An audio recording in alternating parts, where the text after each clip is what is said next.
comment mieux faire connaître et faire adopter les solutions de biocontrôle. Sur certaines solutions, on observe un effet de plafond de verre avec une dynamique qui s'essouffle sur le marché des produits phytosanitaires. Un premier axe d'amélioration serait une meilleure diffusion de la connaissance auprès des producteurs. On se rend compte qu'au tout début du biocontrôle, on est allé conquérir les agriculteurs en recherche d'innovation, les agriculteurs les plus curieux. Et maintenant, on s'attaque à une population peut-être un peu plus frileuse de ce point de vue-là, qui parfois peut être déçue aux premiers essais. Et en fait, souvent, ça s'explique parce que les produits de biocontrôle sont des produits assez délicats dans leur positionnement, dans leur utilisation. Mais pour concrétiser cette transmission de connaissances, il faut d'abord bien coacher en amont les techniciens des entreprises de produits phyto ainsi que de la distribution.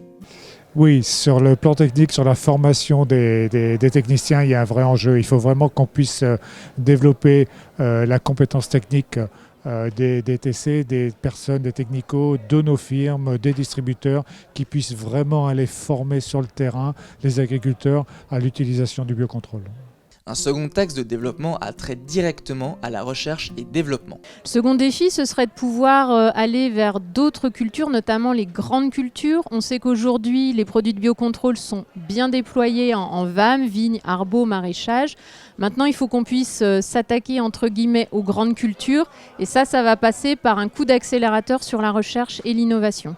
Enfin, le troisième axe ciblé concerne l'investissement de la part des politiques publiques. Si on demande aux autorités, les autorités ont décidé de partir sur une séparation conseil-vente. Aujourd'hui, il faut vraiment donner les moyens aux personnes qui vont être en charge du conseil de développer le biocontrôle et d'aller vers ces nouvelles techniques et ces nouveaux produits de manière à se les approprier d'abord et ensuite les développer sur le terrain. Pour développer le biocontrôle en France, il faut donc s'en donner les moyens. Transmission des connaissances, recherche et développement et soutien au conseil sur le terrain, ce sont les trois axes clés identifiés pour remplir l'objectif 30% des parts de marché à horizon 2030.